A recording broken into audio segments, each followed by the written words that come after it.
do presidente do Senado, Davi Alcolumbre, ao posto de ministro do Supremo Tribunal Federal, o presidente Lula opta por mais uma vez ir ao enfrentamento contra o Congresso Nacional. Nesta segunda-feira, depois de meses de especulação, o presidente Lula anunciou o deputado federal Guilherme Boulos, do PSOL de São Paulo, como ministro da Secretaria-Geral da Presidência. A pasta é responsável pela parte burocrática do Palácio do Planalto, mas também faz a ponte do governo com a sociedade civil e movimentos sociais. Em uma rede social, Boulos disse que a sua principal missão será ajudar a colocar o governo na rua, levando as realizações e ouvindo as demandas populares em todos os estados do Brasil. O desejo de Lula é ver as entidades mais engajadas em pautas do Palácio do Planalto e mobilizadas para propagar as iniciativas do governo. A expectativa é que Boulos permaneça no governo até o fim do terceiro mandato de Lula. Com isso, ficará de fora da eleição do ano que vem. Em 2022, Boulos foi o recordista de votos por São Paulo pelo PSOL. Ao levar para o Planalto uma figura tão identificada com a militância e com a esquerda mais ideológica, o presidente Lula reforça a opção por um núcleo fechado de aliados, em vez de buscar ali uma composição mais ampla com partidos de centro ou com forças moderadas, né? Em um momento que o governo precisa construir pontes para aprovar matérias complexas no Congresso e até antever uma possível candidatura à reeleição, né, no ano que vem, essa escolha ela sinaliza o oposto, né, o recuo para dentro da bolha. Sérgio, na sua visão, essa movimentação de Lula indica mais preocupação com a governabilidade agora ou com as eleições de 2026? Obviamente que ele está, sobretudo, preocupado com 26.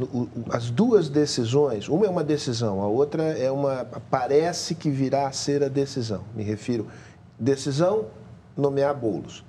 Possível, provável indicação do nome do Jorge Messias para o STF. As duas têm sentido eleitoral, né? Messias é um evangélico, então é uma clara tentativa de aproximação com esse setor, que é um setor muito refratário ao Lula. Mais arriscado do que Pacheco.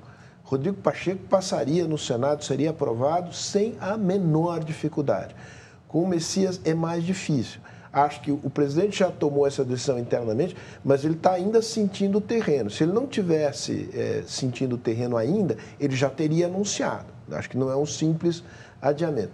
E no caso do Boulos, de fato, e é mais um sintoma de um presidente que está se sentindo fortalecido. Então, está querendo reforçar os seus mais próximos.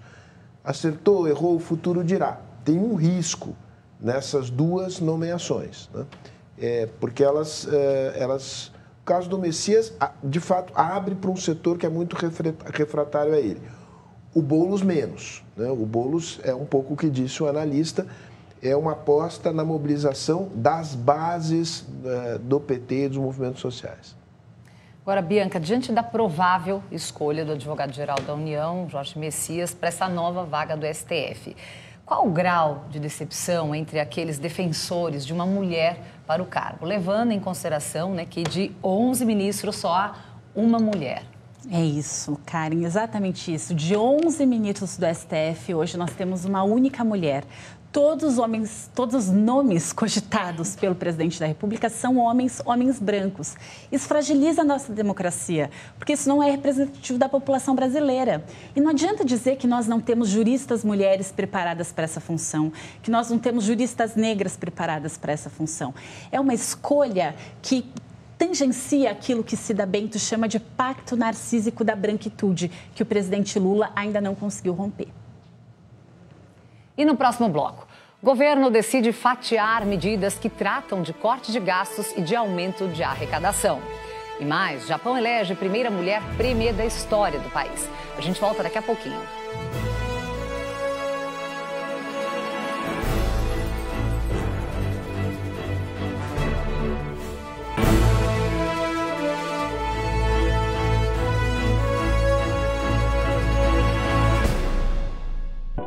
E quem garante essa minha cidadania, esse meu bem-estar social, é uma rede de proteção estabelecida a partir das negociações entre o Estado, as demandas dos movimentos sociais, das regiões, da sociedade civil, que são as políticas sociais, e, finalmente, a articulação entre os diferentes atores.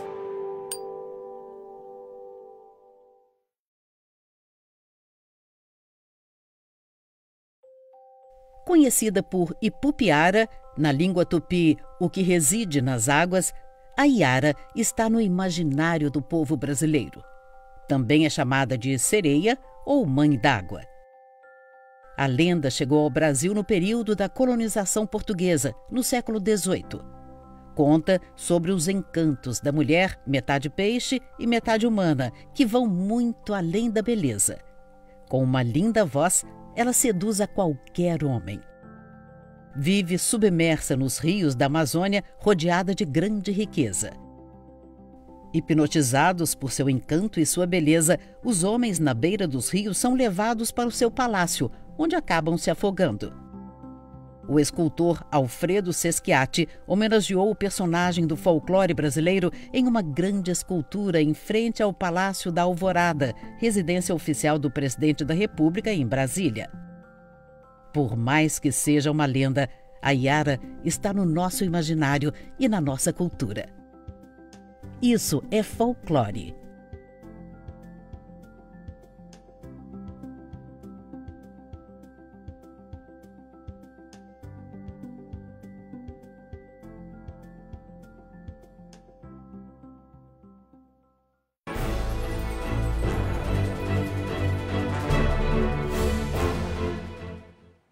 O governo pretende enviar ao Congresso ainda hoje 2 propostas para reduzir gastos e elevar a arrecadação. Os textos, que ainda estão sendo finalizados pela equipe econômica, devem complementar a lei orçamentária do ano que vem. Os 2 projetos de lei são parte do fatiamento da medida provisória que iria elevar impostos sobre aplicações financeiras e apostas, mas foi derrubada pelo Congresso. Uma proposta tem foco na ampliação de receitas e outra no corte de despesas. O novo pacote prevê o aumento da taxação das bets de 12% para 18%, da alíquota da contribuição social sobre o lucro líquido das fintechs e do imposto de renda sobre distribuição de juros líquidos das empresas de 15% para 20%, além de ajustes no seguro defeso, pago a pescadores, no programa Pé de Meia para alunos do ensino médio e nas compensações previdenciárias e de auxílio-doença. A ideia é que os 2 projetos sejam incluídos em outros que tramitam no Congresso e estão prontos para ir à votação. A equipe econômica tem pressa. Sem a MP que aumentaria a arrecadação, a proposta orçamentária de 2026 ficou com um rombo bilionário que impedirá o cumprimento da meta fiscal. Nós temos uma circunstância que a Câmara dos Deputados rejeitou uma medida provisória que previa 35 bi para o orçamento do ano que vem. Então é uma questão matemática. Como vamos cumprir uma meta de primário de 0,25 sem ter a previsão orçamentária para isso? Ao separar as propostas que estavam incluídas numa única medida provisória, o Palácio do Planalto espera facilitar a aprovação do texto, uma vez que iniciativas de redução de gastos, por exemplo, são defendidas pela própria oposição. No fundo, é uma coisa só. Essas coisas precisam dialogar uma com a outra, porque senão você vai ter problema de execução orçamentária. E tudo que nós não queremos é chegar o ano que vem com problema de emenda, de interrupção de obra. O senador Efraim Filho, presidente da Comissão Mista de Orçamento, alerta que é preciso cumprir os prazos de votação da Lei de Diretrizes Orçamentárias, adiada mais uma vez nesta segunda. Isto para que o orçamento seja analisado e aprovado ainda este ano. Você atravessar o ano sem um orçamento votado traz um sentimento de imprevisibilidade, de insegurança jurídica. Isso inibe, a condição de atrair investimentos. Então é um jogo de perde-perde. É ruim para o governo, é ruim para o Congresso, mas é muito pior para o Brasil. Bianca, o governo fala em harmonizar as leis orçamentárias, mas a comunicação sobre esses ajustes ainda parece muito confusa, né? Falta clareza na forma como o governo comunica isso, se expressa em relação a isso? Até me parece que a comunicação melhorou bem, Karen. Ao menos nas redes sociais, a comunicação parece melhor. A questão é que executar políticas públicas para reduzir desigualdades, para garantir direitos às pessoas mais vulneráveis, exige dinheiro. É um dado. Mas o Congresso, em vez de colocar dinheiro naquilo que é necessário para o Brasil, para melhorar o país, prefere proteger super ricos, fintechs, big techs. A forma como a gente deve comunicar isso para a sociedade, como o governo comunica isso para a sociedade, é muito complexo. Acho que o governo tem se esforçado, espero que essa estratégia do ministro Haddad para driblar resistências seja eficiente. E que a política fiscal fique mais clara cada vez para a sociedade. Sim. Agora, Sérgio, esse impasse sobre o orçamento pode reabrir o espaço para o velho toma lá da cá das emendas parlamentares, considerando, né, que o governo precisa e muito de um aumento na arrecadação? Mudou muito esse negócio das emendas, porque as emendas passaram a ser praticamente quase todas de execução obrigatória. Então, o instrumento que o Executivo tinha no passado de dizer, olha, vota comigo, senão eu não libero o dinheiro, acabou. O Congresso ganhou muito poder com isso. Eu acho, só para retomar o tema da pergunta que você fez para a Bianca, e aí não é o caso de dizer, eu fazer um juízo de valor. O governo de uns meses para cá acertou o pé da comunicação, conseguiu fincar algumas bandeiras que ele não teve ao longo de 2 anos e meio. Essa divisão que foi feita agora em dois pedaços de medidas é mais um sintoma disso. Eles vão trabalhar com a coisa de aqui tem redução de gasto. Fica difícil para a oposição votar contra, porque a oposição bate sempre na tecla que precisa reduzir gastos. E eles, do lado da receita, de arrecadação de receita, eles vão focar nos novos 3Bs, que são os bilionários, as bets e os bancos. Então, de novo, um discurso para dizer nós somos o governo que olha para o povo pobre do país. A oposição está do lado dos ricos, das bets, dos bancos. Eu não estou dizendo se isso está certo ou se está errado. Estou dizendo o governo acertou, tem uma cara o governo hoje e consegue transmitir isso na sua comunicação. É uma das razões, a meu juízo, pelas quais o Lula está se sentindo suficientemente forte para bancar o Boulos e para fazer essa tacada arriscada de nomear o Messias, indicar o Messias, quando seria muito mais fácil aprovar o nome do Rodrigo Pacheco. Sinal de confiança do governo.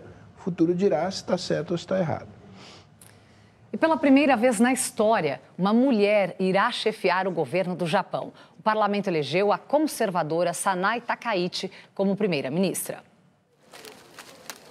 Os japoneses disputaram a edição extra dos jornais com a manchete histórica. A que anunciou a primeira premier mulher da história do Japão, Sanai Takaichi. Ao apresentar seu gabinete, apenas 2 mulheres na equipe, formada